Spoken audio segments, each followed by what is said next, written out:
pagi anak-anak seluruh Indonesia. Apa kabar? Salam dan bahagia. Hari ini saya Mumpuni atau biasa disebut dengan Bu Rara akan menjelaskan mengenai kegiatan ekonomi dan masalah pokok ekonomi klasik dan ekonomi modern. Konten satu ini untuk anak-anak saya kelas 11 semester 1. Halo, nama saya Mumpuni.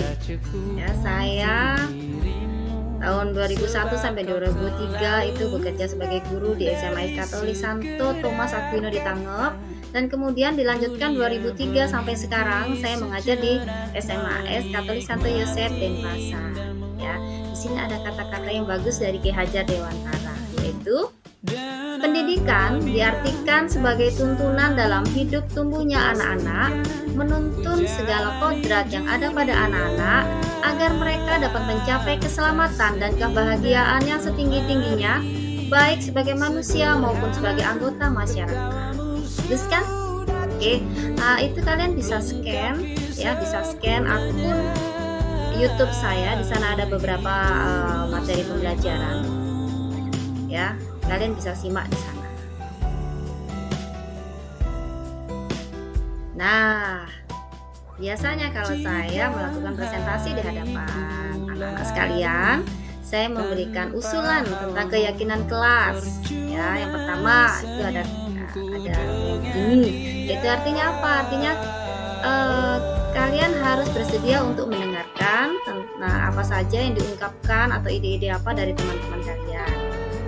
Yang kedua, itu kalau kalian ingin memberikan ide, memberikan tanggapan, kalian bisa angkat tangan terlebih dahulu. Yang ketiga, silakan HP diletakkan pada loker yang telah disediakan. Itu biasanya kalau saya lakukan kalau saya sedang mengajar di kelas dan presentasi. Nah, karena sekarang kelas 11 itu sudah menggunakan kurikulum Merdeka, maka ada target di sini target dimensi profil pelajar Pancasila yang diharapkan, yaitu yang pertama beriman dan bertakwa kepada Tuhan Yang Maha Esa dan berakal muda, pasti karena kalian sebelum dan setelah pelajaran harus berdoa terlebih dahulu. Kemudian mandiri, kalian juga mandiri melihat konten berdasarkan apa? Berdasarkan visual, auditorik, itu mandiri. Kemudian bergotong royong nanti kalian ada kerjasama kelompok, kemudian bernalar kritis. Kalian bisa menyampaikan gagasan ide-ide yang bagus, dikemukakan saja. Kemudian yang ketiga ada kreatif, kalian memang harus kreatif, masa-masa anak kreatif zaman sekarang ini apalagi bagi anak-anak kinestetik, mereka harus melakukan drama atau bermain peran di sini. Oke. Nah, tujuan pembelajaran ada 4 anak-anak Yang pertama, dengan media yang dipilihnya sendiri, peserta didik dapat berdiskusi agar mampu menguraikan kegiatan ekonomi dengan tepat. Yang kedua, dengan media yang dipilihnya sendiri, peserta didik dapat berdiskusi agar mampu menelaah permasalahan pokok ekonomi dengan tepat.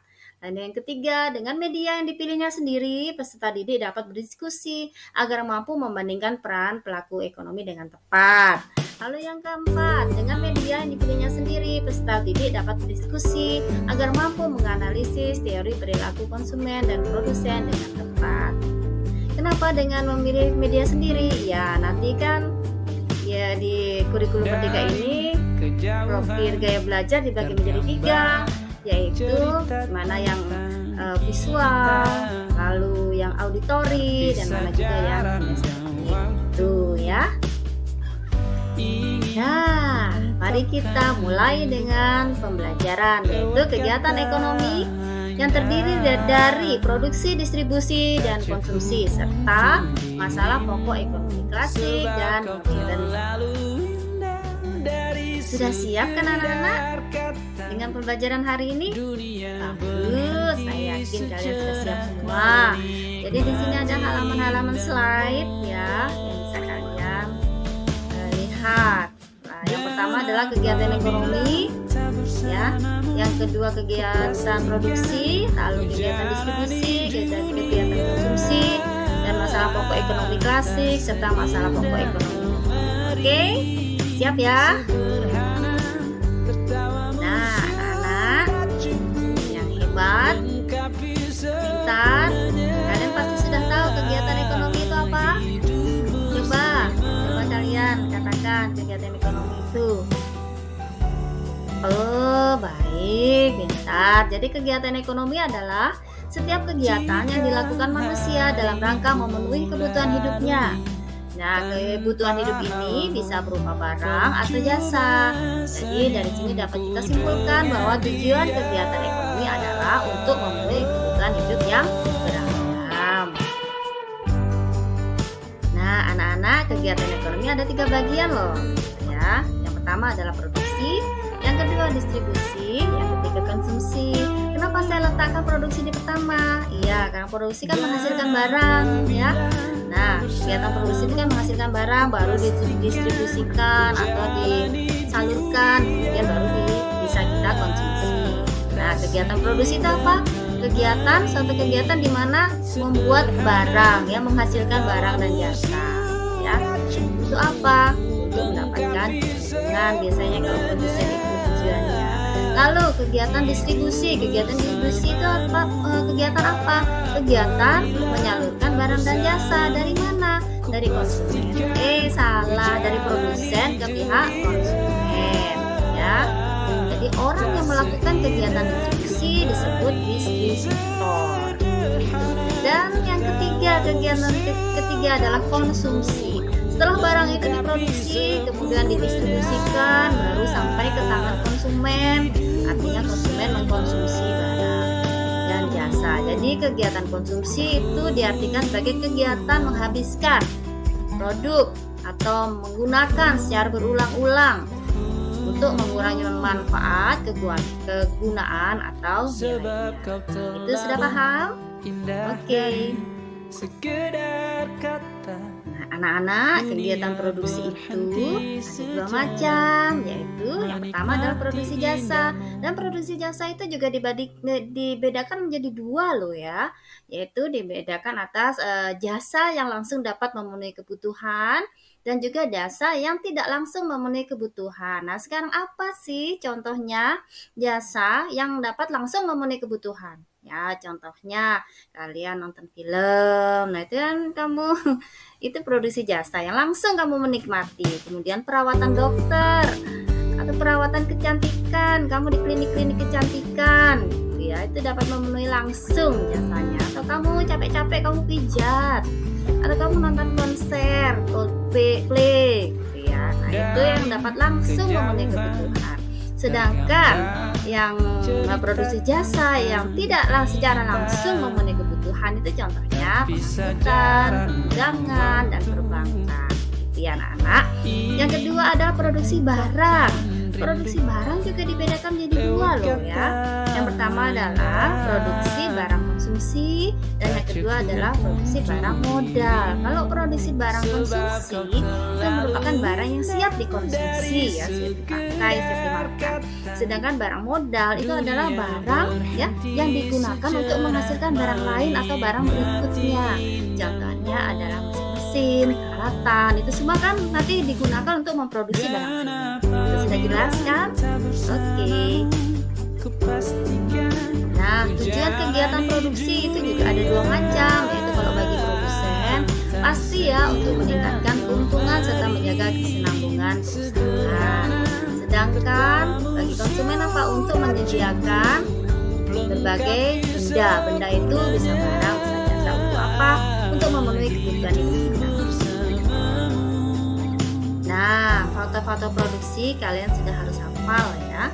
Ada 4 faktor-faktor produksi, yaitu faktor produksi alam, faktor produksi tenaga kerja. 2 ini adalah faktor produksi asli karena Tuhan yang menciptakan, Tuhan yang memberi kepada kita. Lalu yang ketiga adalah faktor produksi modal dan yang keempat adalah faktor produksi keahlian.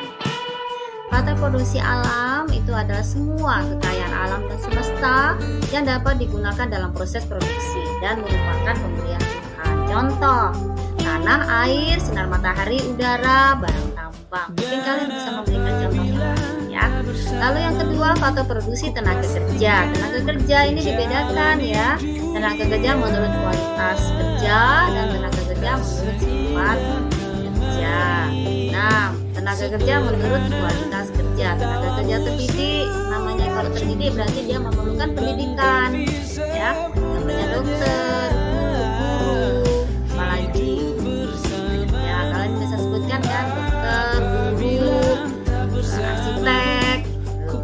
Lalu tenaga kerja yang terampil, nah, memerlukan kursus-kursus atau pelatihan-pelatihan. Contohnya sopir, montir, tukang las, ya, pokoknya yang pakai kursus-kursus. Kemudian ada juga tenaga kerja menurut sifat kerja, dibagi dua, tenaga kerja rohani dan tenaga kerja jasmani. Tenaga kerja rohani berhubungan dengan rasa, tenaga jasmani berhubungan dengan otot, kan, kerja keras, otot. Kalau rohani misalnya guru kan ada hubungannya dengan perasaan kan, harus pakai perasaan ya, sama murid kan berhubungan dengan murid. Dokter juga itu termasuk rohani ya. Kalau tenaga kerja jasmani hanya memerlukan otot, tenaga saja, misalnya tukang beca gitu ya, tukang sapu, pembantu rumah tangga, begitu. Lalu faktor produksi modal. Nah, faktor produksi modal itu benda-benda hasil produksi yang digunakan untuk proses produksi barang-barang atau jasa-jasa lain sebagai penunjang dalam mempercepat atau menambah kemampuan dalam produksi, misalnya peralatan dan mesin. Kita bayangkan kalau tidak ada peralatan, tidak ada mesin dalam memproduksi, bagaimana? Mungkin produksi barang-barang itu kurang cepat ya, atau kurang rapi, dan bahkan juga tidak bisa menghasilkan apa-apa karena rusak karena manusianya kurang ahli dalam membuat gitu ya.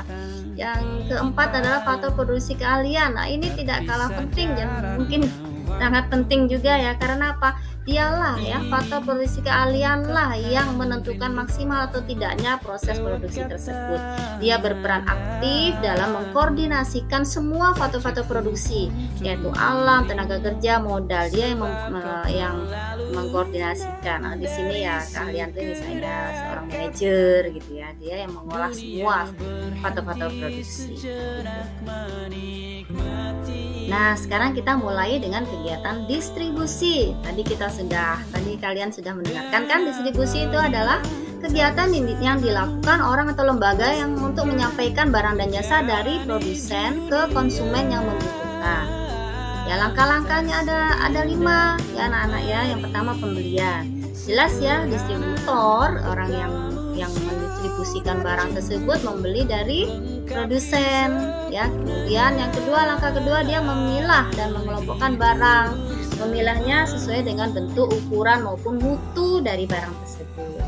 Kemudian langkah ketiga adalah pembungkusan dan pengepakan. Pembungkusan itu pengepakan itu dilakukan supaya barang tidak mudah rusak ya. Barang mudah dibawa, barang mudah diangkut ya. Kemudian barang tersebut dibungkus sedemikian rupa sehingga dapat menarik perhatian pembeli. Nah, yang keempat adalah penggudangan. Ya, biasanya kalau sudah membeli barang, ya distributor membeli barang dari produsen, tidak langsung dijual tapi diletakkan dulu di gudang sebelum diangkut ke tempat konsumen. Dan yang kelima ini langkah terakhir, pengangkutan. Diangkut kemana? Barang-barang yang sudah dibeli tadi diangkut dari produsen ke pabrik, lalu dari pabrik ke toko, dari toko baru ke kita, ke konsumen ya. Oke. Nah, siapa saja sih pihak-pihak dalam distribusi tersebut? Ternyata ada 6. Yang pertama agen. Agen itu apa? Agen itu adalah perantara yang melakukan pembelian dan penjualan dengan perjanjian khusus. Kemudian kedua itu makelar. Makelar itu merupakan perantara yang menjual atau membeli barang atas nama orang lain. Kemudian yang ketiga komisioner, merupakan perantara pemasaran seperti makelar yang menguasai atau memiliki barangnya ya. Tapi komisioner di sini tidak hanya mempertemukan penjual dan pembeli saja, tetapi juga bisa membeli atau menjual barang atas namanya sendiri dan mendapatkan komisi. Tuh. Yang keempat, importir. Kalian pasti sudah tahu semua ya. Yaitu importir adalah badan atau perusahaan yang membeli barang-barang dari luar negeri untuk dijual di dalam negeri. Sedangkan eksportir adalah merupakan barang atau perusahaan yang menjual barang-barang yang dihasilkan oleh produsen dalam negeri ke luar negeri. Kemudian yang keenam adalah pedagang besar. Itu biasanya disebut dengan grosir, merupakan pedagang yang membeli dan menjual barang dalam jumlah besar. Ya, kemudian yang terakhir adalah pedagang eceran, merupakan pedagang yang membeli barang dari produsen atau pedagang besar kemudian menjual barang tersebut kepada konsumen. Paham ya? Nah, apa saja sih faktor-faktor yang mempengaruhi distribusi? Yang pertama, produknya. Apa yang dilihat? Nah, itu berkaitan dengan objek fisik yang dihasilkan perusahaan. Contohnya, nilai barang, berat ringannya, mudah rusak atau tidak, ya. Kemudian keluasan lini produk. Yang kedua adalah pasar. Apa yang dilihat? Saluran distribusi dipengaruhi oleh pola pembelian konsumen, ya. Contohnya jumlah pembelinya berapa, letak geografisnya di mana, jumlah pesanannya berapa biasanya, kebiasaan dalam pembelian konsumen juga akan dilihat. Kemudian yang ketiga adalah produsen. Nah, ini contohnya adalah pendanaannya dan kemampuan dalam distribusi, pengawasan saluran, dan pelayanan yang diberikan. Yang keempat adalah perantara. Dengan adanya pelayanan perantara, maka akan mempengaruhi distribusi. Yaitu contohnya pelayanannya, perantaranya bagaimana, keuangan perantara, sikap perantara terhadap kebijakan produsen, volume penjualan maupun ongkosnya, ya. Nah, mata rantai distribusi ada 5. Mata rantai sangat panjang, mata rantai panjang, mata rantai saluran distribusi agak pendek, lalu mata rantai saluran distribusi pendek, dan yang kelima mata rantai saluran distribusi sangat pendek atau langsung. Kalian termasuk yang mana?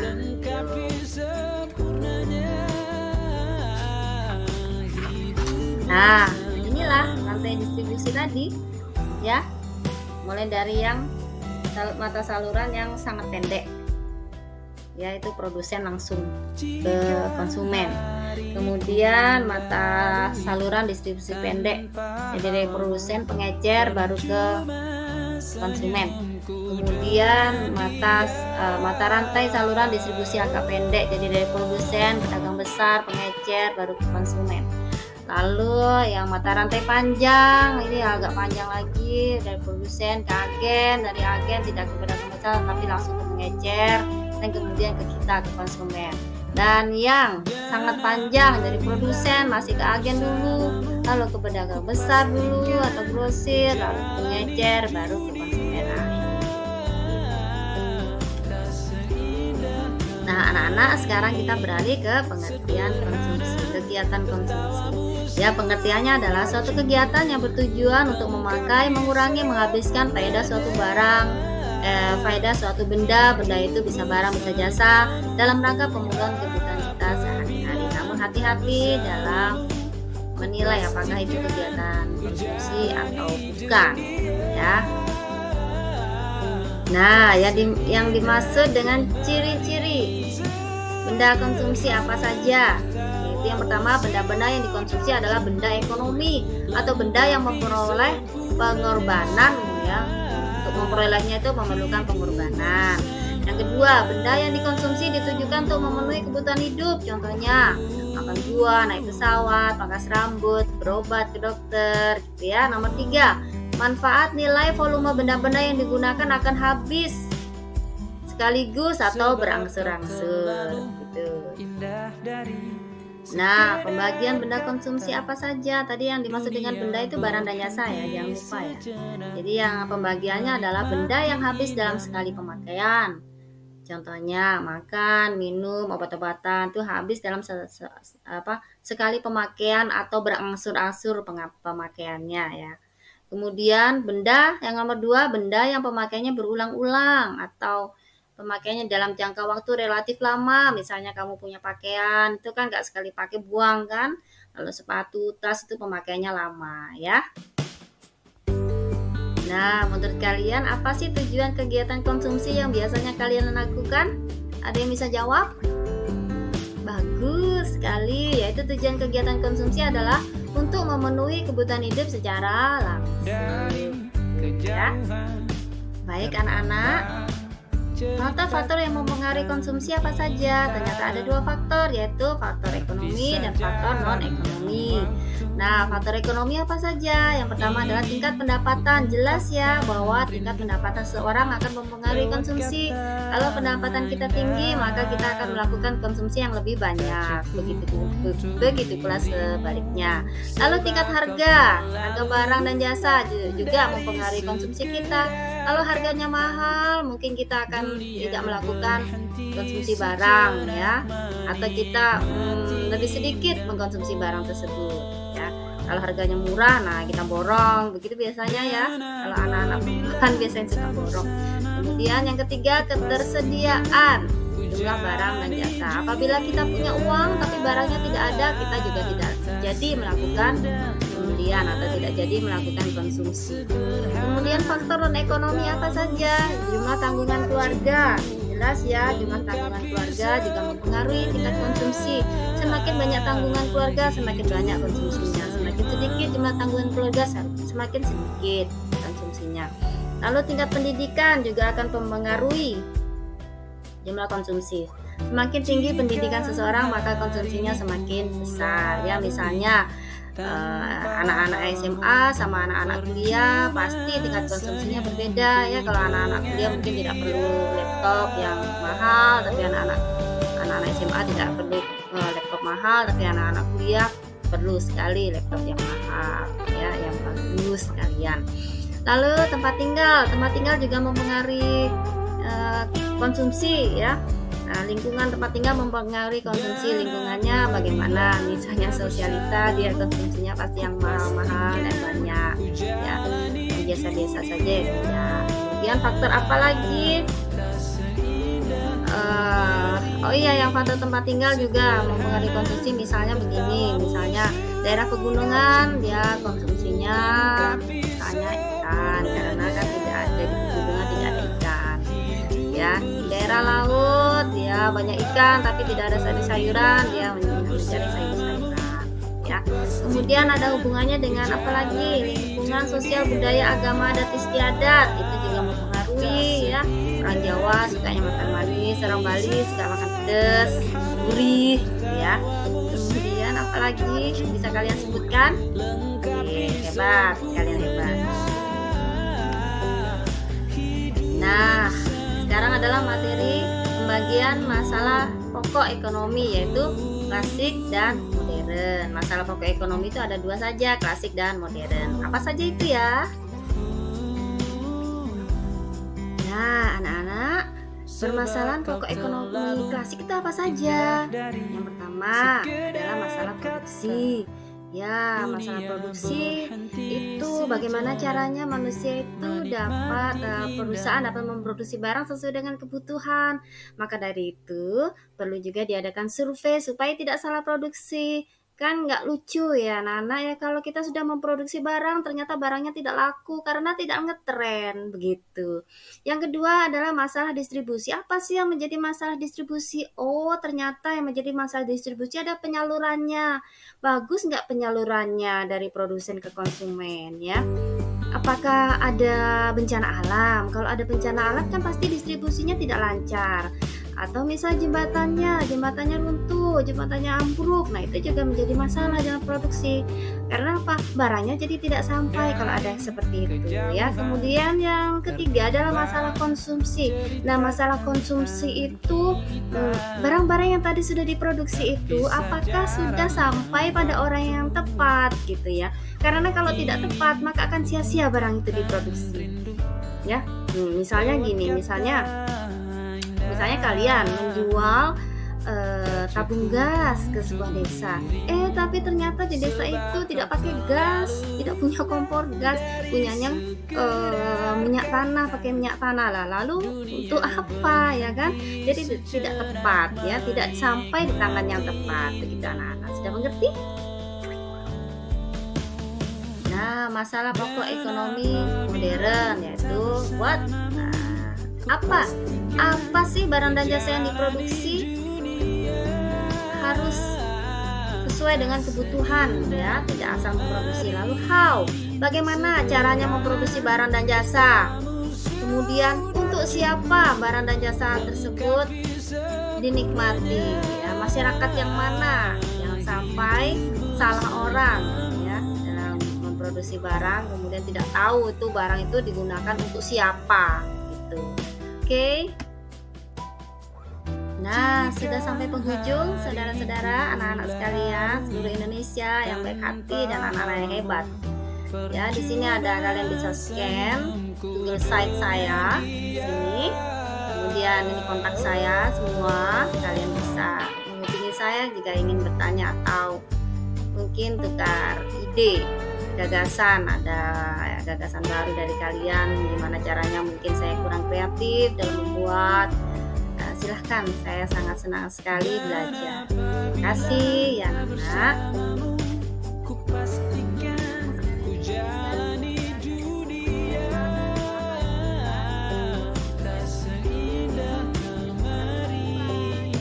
Sederhana